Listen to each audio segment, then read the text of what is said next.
नमस्कार शिक्षक बंधू भगिनींनो, बघा एका शिक्षकाच्या आयुष्यामध्ये सर्वात आनंदाची गोष्ट जर कुठली असेल तर त्यांनी शिकवलेल्या ज्ञानावरती जर त्या विद्यार्थ्याला जर नोकरी मिळाली तर ही त्याच्या आईवडिलांना आणि त्याच्या गुरुला सगळ्यात आनंदाची गोष्ट असते। असेच बघा आमचे 2018-19च्या बॅचच्या विद्यार्थिनी सीमाताई म्हस्के यांची सिंधुदुर्ग आताच जे नवीन जागा निघाल्या होत्या त्यामध्ये सिलेक्शन झालेलं आहे शिक्षकपदी। तर मी त्यांना इन्व्हाइट करतो की त्यांनी आपल्या सत्कारासाठी या ठिकाणी यायचं आहे। ताईचं स्वागत। या ताई नमस्कार, तुमचं आपल्या यूट्यूब चॅनलवर क्लासवरती खूप खूप स्वागत आहे।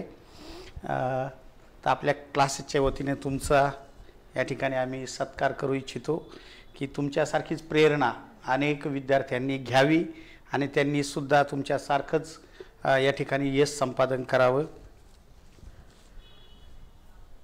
पेढाही आता हा ताईंनीच आणलेला पेढा आहे, ताईंनाच देऊया। पेढा हा काय म्हणू आपण त्याला, एक छोटी गोष्ट आहे, पण हे पेढा मिळवण्यासाठी खूप संघर्ष करावा लागतो। त्याच्या ह्या मानकरी ठरल्यात, त्यांचं परत मनापासून अभिनंदन।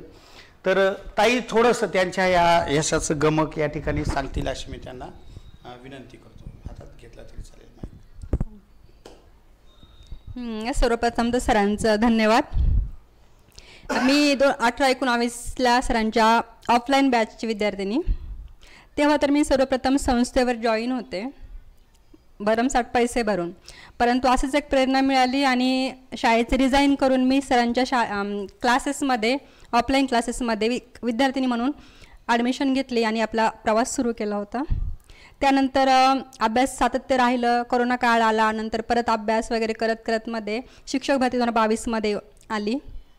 त्यामध्ये गुणवत्ता यादीमध्ये येऊन माझं सिंधुदुर्गमध्ये शिक्षकपदी निवड झाली आहे सध्या। या प्रवासामध्ये सांगायचं म्हटलं तर आपल्याला फक्त सातत्य हवं आणि योग्य मार्गदर्शन हवं।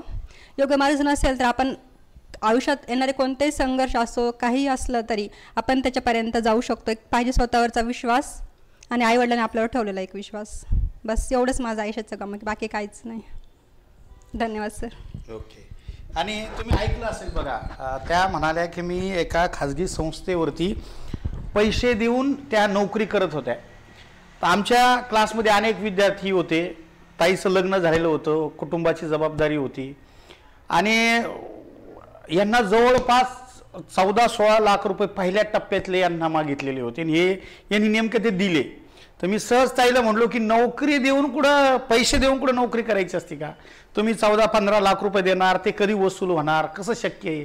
तर तुम्ही उलट 14 महिने द्या, चांगला अभ्यास करा, तुम्हाला नक्कीच यश मिळेल।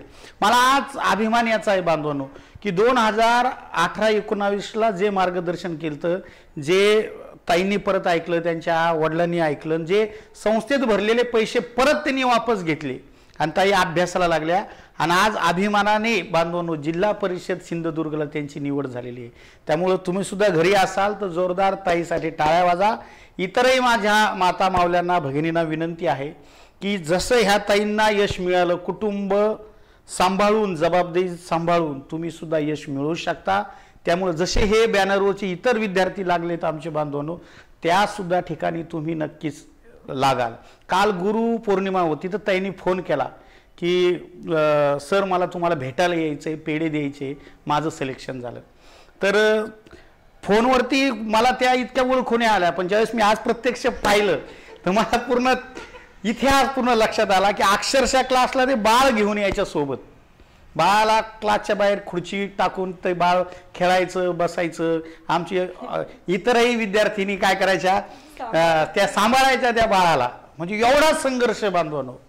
ह्या संघर्षातून त्यामुळं मला परत आज खूप आनंद होतो। मी 2019ला सांगितलेलं मार्गदर्शन ताईंनी ऐकलं, त्यांच्या वडिलांनी ऐकलं, पैसे वापस घेतले, आज ते पैसेही त्यांच्याकडे आहे, आज नोकरी पण आहे।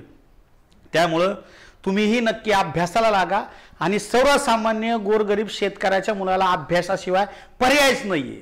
तुमच्या जीवनात जर तुम्हाला काहीतरी क्रांती घडायची असेल, मान सन्मान मिळवायचा असेल, हे सर्वसामान्य जिंदगी सोडून जर तुम्हाला प्रेरणादायी बनायचं असेल, तुम्हाला एक तुमचं माणूस म्हणून जन्माला आल्यानंतर काहीतरी कर्तृत्व बाजवायचं असेल तर भावा हो, अभ्यासाशिवाय पर्याय नाही. एवढंच बोलून थांबतो. परत एकदा ताईचं खूप खूप या ठिकाणी मी काय करतोय, स्वागत करतोय. असं ज्ञानदानाचं काम तुम्ही करा आणि तुम्ही या ज्ञानाच्या जीवावर अखंडित अशा विद्यार्थ्याला घडवा. आपलं महाराष्ट्राचं, भारताचं नाव उज्ज्वल करा. एवढीच तुम्हाला मी परत एकदा प्रार्थना करतो, विनंती करतो आणि पुढच्या वाटचालीसाठी शुभेच्छा. धन्यवाद.